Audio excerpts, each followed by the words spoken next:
आखिर कैसे 3000 किलो के आइस ब्लॉक को दुनिया के सबसे गर्म रेगिस्तान से सही सलामत एक कोने से दूसरे कोने तक ले जाया गया। और लाल किला के बारे में एक ऐसी बात जो बहुत कम लोग जानते हैं, और पाकिस्तान का एक ऐसा अजीबोगरीब कानून जिसे सुनने के बाद आपके भी होश उड़ जाएंगे। और क्यों ये डॉग रोज अपने मुंह में टिफिन दबाए 2 किलोमीटर तक दूर जाता है, और भगत सिंह को कभी फांसी की सजा दी ही नहीं गई थी, फिर उन्हें फांसी क्यों हुई। ऐसे ही फैक्ट्स जानने के लिए बने रहिए हमारे साथ वीडियो के एंड तक। नंबर 1 दोस्तों, ये बात है 1959 की, जब एक 3000 किलोग्राम के आइस ब्लॉक को ट्रक की मदद से 8500 किलोमीटर का लंबा सफर तय करके 28 दिनों में दुनिया के एक कोने से दूसरे कोने तक ले जाना था। लेकिन समस्या ये थी कि इस 8500 किलोमीटर के लंबे सफर में 2500 किलोमीटर का सफर सहारा रेगिस्तान से होकर गुजरना था। और सफर के दौरान इससे भी बड़ी समस्या ये थी कि आइस ब्लॉक पिघलना नहीं चाहिए। लेकिन ये कैसे संभव था कि 50 डिग्री सेल्सियस वाले गर्म रेगिस्तान में 2500 किलोमीटर के लंबे सफर के दौरान बर्फ न पिघले। लेकिन सवाल ये उठता है कि आखिर इतने बड़े बर्फ के ब्लॉक को नॉर्वे के मोरियाना से अफ्रीका के लिब्रेविले शहर तक क्यों पहुंचाया जा रहा था। दरअसल इस अनोखे सफर की नींव 1958 में रखी गई, जब यूरोप के famous radio network radio Luxembourg ने पूरी दुनिया को एक असंभव चैलेंज दिया। चैलेंज ये था कि अगर दुनिया का कोई भी इंसान आर्कटिक रीजन से अफ्रीका तक एक आइस ब्लॉक को लेके जाता है तो उसे हर 1 किलो बर्फ पर $16,000 का इनाम मिलेगा। और इस हिसाब से 3000 किलोग्राम बर्फ को आर्कटिक से अफ्रीका तक लाने पर $48 मिलियन यानी 3 अरब 72 करोड़ रुपए का इनाम मिलना था। लेकिन इस चैलेंज की 3 शर्तें थी। Number 1, ice block single piece का होना चाहिए। नंबर 2, आइस ब्लॉक को सिर्फ रोड के माध्यम से आर्कटिक से अफ्रीका जाना था। नंबर 3, आइस ब्लॉक को ठंडा करने के लिए भी किसी तरह की कूलिंग मशीन यानी कि रेफ्रिजरेटर का इस्तेमाल नहीं करना था। इन शर्तों के साथ चैलेंज को पूरा करना नामुमकिन था, जिस वजह से रेडियो लग्जमबर्ग ने इस चैलेंज को पूरा करने पर इतना बड़ा इनाम रखा था। इस चैलेंज को दुनिया के सामने पेश करने के बाद किसी ने भी इस चैलेंज को एक्सेप्ट करने से मना कर दिया। लेकिन फिर इंसुलेशन कंपनी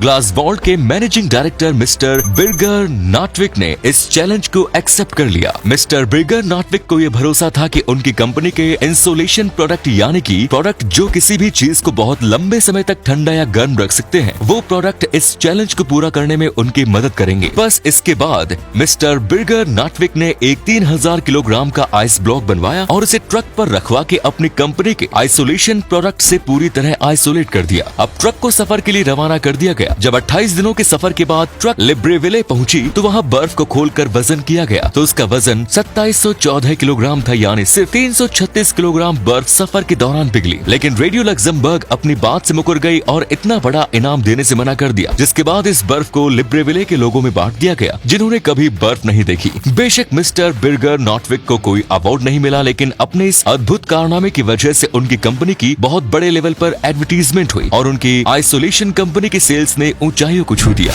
नंबर 2, क्या आपको पता है कि जब शाहजहां ने दिल्ली के लाल किला को बनवाया था तब लाल किला का रंग लाल नहीं था। जी हाँ, जब लाल किला बना था तब उसका रंग सफेद था और इसे किला-ए मुबारक नाम दिया गया। लेकिन अंग्रेजों ने भारत पर कब्जा करने के बाद इसका नाम और रंग ही बदल दिया। रेड फोर्ट यानी लाल किला असल में चूना पत्थर से बनाया गया था और ब्रिटिशर्स ने इसे पेंट करके रेड कर दिया, जो न छूटने वाला रंग था। नंबर 3, दुनिया के हर एक देश में कई ऐसे अजीबोगरीब कानून है जो आपको हैरान कर देंगे। हमारे पड़ोसी पाकिस्तान में भी कई ऐसे कानून है जिसे सुनने के बाद आप दंग रह जाएंगे। पाकिस्तान में भी किसी भी शख्स का मोबाइल बिना उसके इजाजत के छेड़ना कानूनी जुर्म है और ऐसा करने पर 6 महीने तक की जेल भी हो सकती है। अगर आप पाकिस्तान में अल्लाह, मस्जिद, रसूल या नबी इनमें से किसी भी शब्द का इंग्लिश ट्रांसलेशन देखते हैं तो आपके ऊपर कड़ी से कड़ी कार्रवाई की जा सकती है। पाकिस्तान का कोई भी नागरिक इजराइल नहीं जा सकता क्योंकि वहाँ जाने की किसी को इजाजत नहीं है। पाकिस्तान सरकार की तरफ से इजराइल जाने के लिए वीजा नहीं दिया जाता है। पाकिस्तान में अगर आप अपनी गर्लफ्रेंड्स के साथ घूमते हुए पकड़े गए तो आपको सीधे जेल में डाला जा सकता है, क्योंकि वहाँ कानून है कि शादी से पहले लड़का और लड़की एक साथ नहीं घूम सकते। नंबर 4, कहा जाता है कि डॉग्स इंसानों के सबसे वफादार पालतू जानवर होते हैं और अपने मालिक के लिए अपनी जान तक दे सकते हैं। लेकिन वीडियो में नजर आ रहे इस डॉग को देखिए। ये डॉग रोज अपने मुंह में एक टिफिन का डिब्बा लेकर 2 किलोमीटर दूर अपने मालिक को खाना देने जाता है। वीडियो के मुताबिक ये एक जर्मन शेफर्ड नस्ल का डॉग है और इसका नाम है शेरू। ये डॉग रोजाना अपने मुंह में टिफिन का डिब्बा दबा के सड़क पर चलता हुआ दिखाई देता है और अगर रास्ते में कोई गाड़ी आती है तो ये बगल हो जाता है। इस वफादार और समझदार डॉग के लिए एक लाइक जरूर करें। नंबर 5, क्या आपको पता है कि भारत के महान क्रांतिकारी क्रांतिकारी भगत सिंह को कभी भी फांसी की सजा सुनाई ही नहीं गई थी। दरअसल भगत सिंह की सुनवाई जिस जज के सामने हो रही थी, उन्होंने भगत सिंह को फांसी देने से साफ इनकार कर दिया। इस जज का नाम है सैयद आगा हैदर। ये उस समय अंग्रेजों के शासन के दौरान जज थे और अंग्रेजों ने इनके ऊपर बहुत दबाव डाला कि ये भगत सिंह को फांसी की सजा लिख दे, लेकिन इन्होंने अन्याय करने के बजाय अपने पद से इस्तीफा देना सही समझा और भगत सिंह को कभी फांसी की सजा लिखी ही नहीं। नंबर 6, इस दुनिया में एक ऐसी बीमारी है जो बीमारी अगर किसी को हो जाए तो वो इंसान बहुत ज्यादा खूबसूरत दिखने लगता है। कैलिफोर्निया में रहने वाली एम्बर गुजमान नाम की ये लेडी एक बहुत ही अजीबोगरीब बीमारी से जूझ रही है। इस बीमारी की वजह से उनकी स्किन बिल्कुल एक बार्बी डॉल जैसी दिखने लगी है। कई लोग ऐसा दिखने के लिए सर्जरी कराते हैं, लेकिन इन्हें बिना सर्जरी की किसी मिस्टीरियस बीमारी की वजह से ऐसा लुक मिल गया। नंबर 7, दोस्तों सम्यक जैन नाम के इस लड़के से मिलिए जो विजुअली इम्पेयर्ड है, यानी आंखों से देख नहीं सकते, लेकिन इसके बावजूद इन्होंने ऑल इंडिया यूपीएससी के एग्जाम में 7th रैंक हासिल की है। इन्हें यूपीएससी के एग्जाम में लिखने के लिए एक राइटर तक की जरूरत पड़ी थी और इनकी राइटर इनकी मम्मी थी। इन्होंने सिर्फ 2nd अटेम्प्ट में यूपीएससी का एग्जाम क्लियर कर लिया था। सम्यक दिल्ली के रोहिणी में रहने वाले हैं और इन्होंने लॉकडाउन में यूपीएससी की तैयारी के लिए दिन रात एक कर दिया और उसी मेहनत की बदौलत ये ऑल इंडिया यूपीएससी 2022 में 7th रैंक पर है। तो इसी के साथ वीडियो एंड करते हैं। वीडियो अच्छी लगी तो लाइक करके शेयर जरूर करें। धन्यवाद।